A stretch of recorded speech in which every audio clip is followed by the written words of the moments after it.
The red dust of Ouagadougou swirled in spirals around the military compound, carried by the harmattan winds that whispered ancient secrets across the Sahel.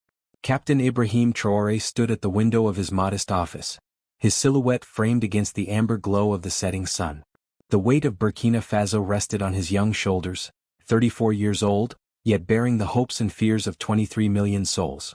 "Capitaine," his aide whispered behind him, using the French that still lingered like colonial smoke in their daily discourse. "The man of God has arrived." Traoré turned slowly, his military fatigues crisp despite the day's heat. His eyes, those eyes that had seen too much for his age, that had witnessed the corruption bleeding his nation dry, that had burned with righteous anger during the coup that brought him to power, now held something different. Uncertainty. Even fear. "Nkayi," he said softly in Moor, his mother tongue flowing like water after drought. "I hear you." The compound buzzed with an unusual energy.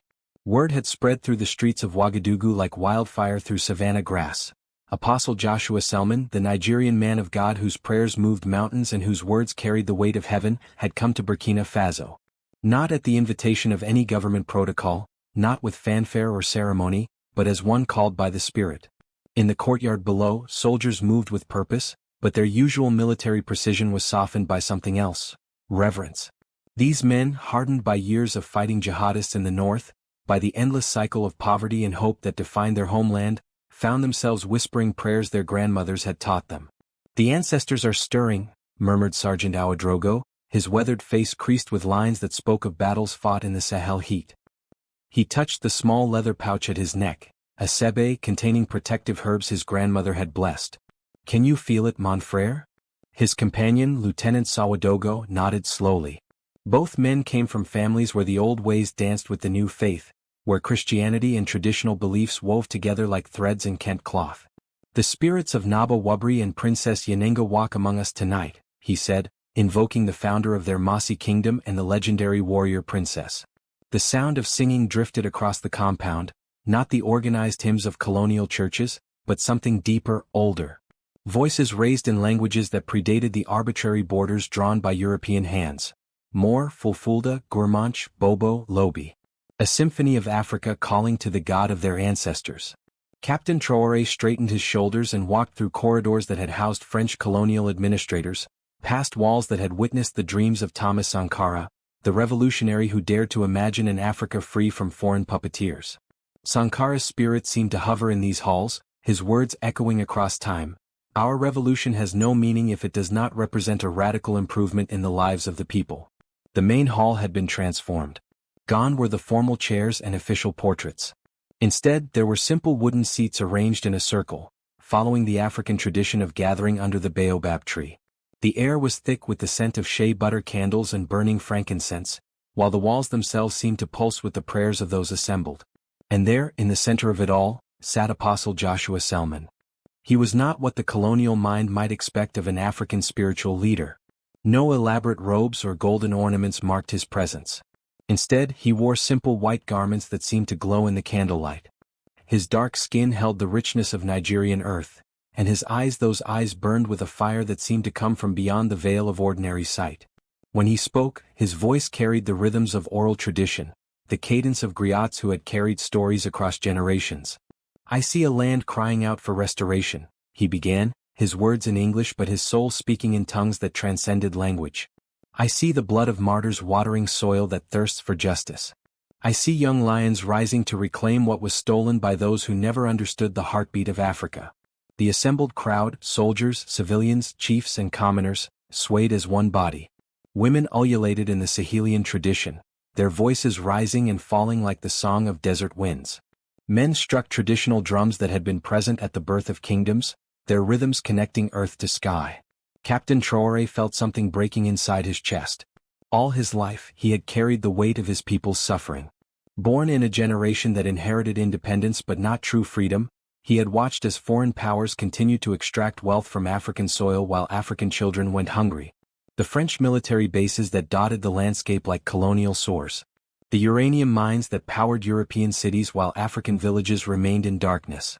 The puppet governments that danced to foreign melodies while their people's voices were silenced. The coup he had led was not born of personal ambition but of ancestral calling. Like the warrior kings of old, Like Sundiata Keita of Mali, like Queen Zinga of Angola, like Shaka of the Zulus, he had risen when his people's survival demanded it. But now, in this sacred space, surrounded by the spirits of his forefathers and the presence of divine calling, he felt the crushing weight of it all.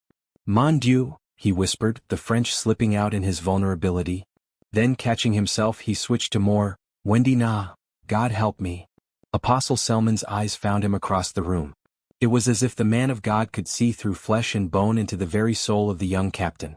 When their gazes met, something electric passed between them, recognition, understanding, a knowing that transcended the physical realm.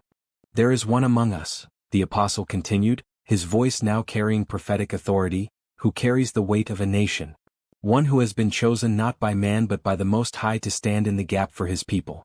But the burden is too great for flesh alone to bear. The crowd began to murmur in various languages, Anais. It is true, in Bambara. Amin. Amen, in Arabic. Iwo. Yes, in Fulfulde. Captain Traoré felt his legs begin to tremble. The iron discipline that had carried him through military training, through the dangerous nights of planning revolution, through the lonely hours of leadership, all of it seemed to melt away in the presence of something greater than political power or military might. Apostle Selman stood slowly, his movements graceful despite his solid frame. When he spoke again, his voice carried the authority of ancient prophets.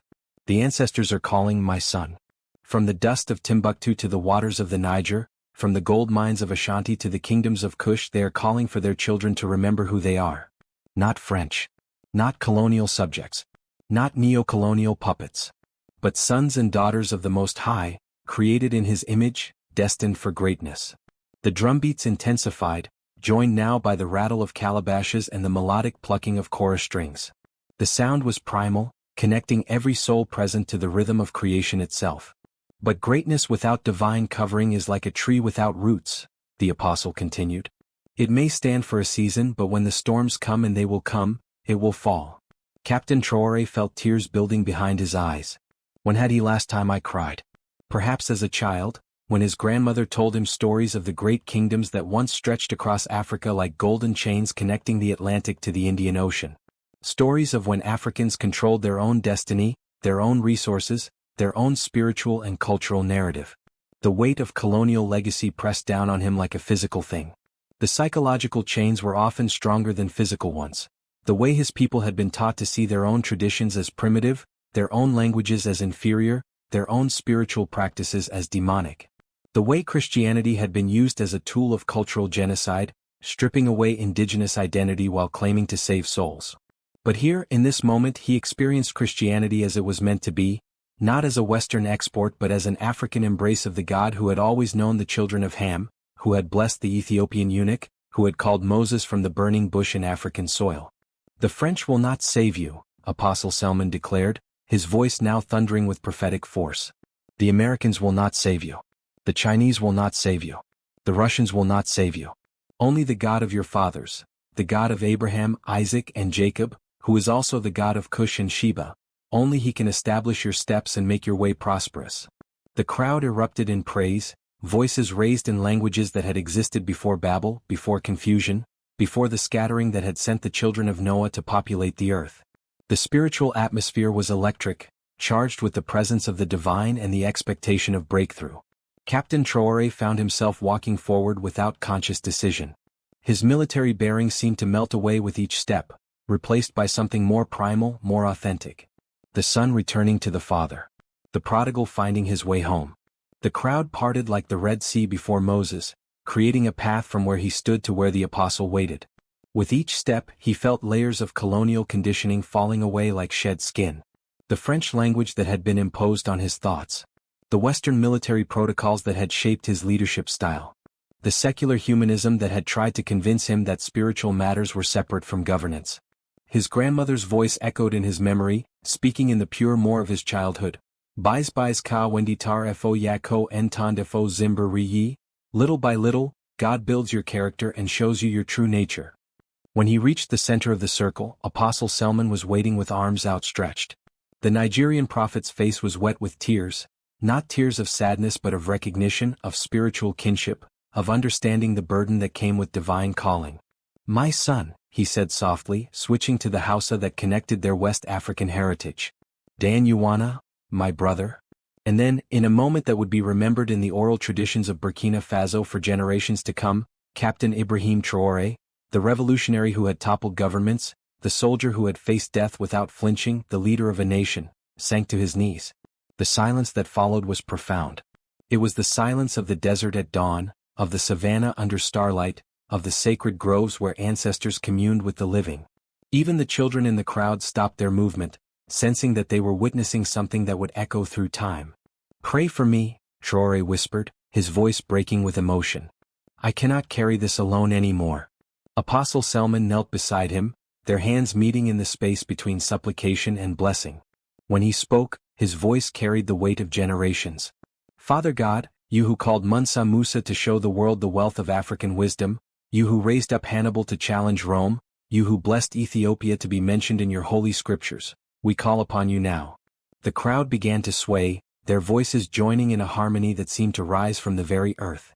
"Wendi Kawa and Ibr Yam Samba, God show us the path of truth. Allah Yabamu Hankali, may Allah give us wisdom. Dieu Monternus Lechemin, God show us the way." But it was the apostle's prayer that cut through the multilingual chorus with prophetic clarity.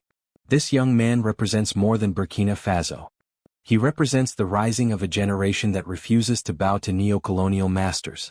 He represents the awakening of African consciousness that says, enough, to exploitation disguised as aid, to governance by remote control, to the continued pillaging of African resources by those who contribute nothing to African prosperity. The prayer gained momentum, building like a gathering storm. But Lord, the enemy is strong. The system is entrenched.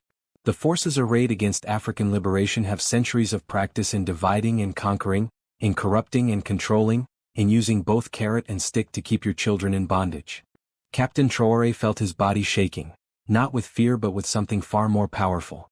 It was the same force that had moved through Harriet Tubman on the Underground Railroad, through Nelson Mandela in his prison cell, through Patrice Lumumba as he declared Congolese independence. "Cover him with your blood," the apostle continued, his hands now placed firmly on Traoré's head. "Give him wisdom that confounds the counsel of the wicked. Give him strategies that bypass the traps of those who profit from African poverty.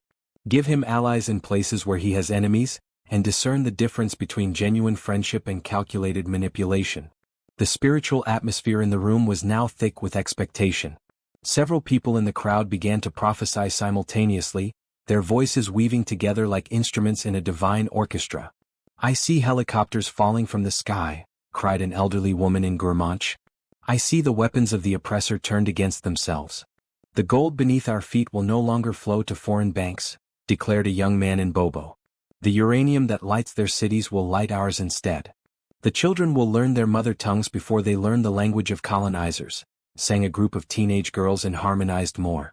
But it was Apostle Selman's final declaration that seemed to seal something in the heavenly realms. "Let every assignment of hell against this nation and its leadership be broken by the power of the blood of Jesus. Let every curse spoken over African leadership be reversed. Let every conspiracy formed in darkness be exposed to light. And let the God of Abraham, Isaac, Jacob, David, and Solomon, the same God who blessed the Queen of Sheba and guided the Ethiopian eunuch, let him establish the work of this young man's hands." "Amen," thundered the crowd in unison, their voices shaking the very foundations of the building. When Captain Traoré finally rose to his feet, something fundamental had shifted. The burden was still there, the responsibility for 23 million Burkinabe, the weight of standing against neo-colonial forces, the daily decisions that could mean life or death for his people. But now he carried it differently. He thought of Thomas Sankara, his predecessor in revolutionary leadership, who had declared, "Imperialism is a system of exploitation that occurs not only in the brutal form of those who come with guns to conquer territory. Imperialism often occurs in more subtle forms: a loan, food aid, blackmail." Sankara had been killed, many believed, because his vision of African self-reliance threatened too many foreign interests. But standing here now, covered in prayer and surrounded by the spirits of his ancestors, Traoré understood that Sankara's death had planted seeds that were only now beginning to sprout. "The revolution continues," he whispered, but this time the words carried spiritual authority that purely political rhetoric could never possess. As the gathering began to disperse, people approached both men with reverence. Chiefs who traced their lineage back to pre-colonial kingdoms. Imams whose families had preserved Islamic scholarship through centuries of colonial suppression. Christian pastors whose grandparents had hidden traditional practices behind colonial churches. Students who had learned to read French before they could write in their mother tongues. Each person who approached seemed to understand that they had witnessed something significant, not just a political leader seeking blessing, but the symbolic passing of spiritual authority from one generation to the next, from Nigeria to Burkina Faso, from the house of prayer to the halls of power. An elderly griot, his voice weathered by decades of carrying oral history, began to sing.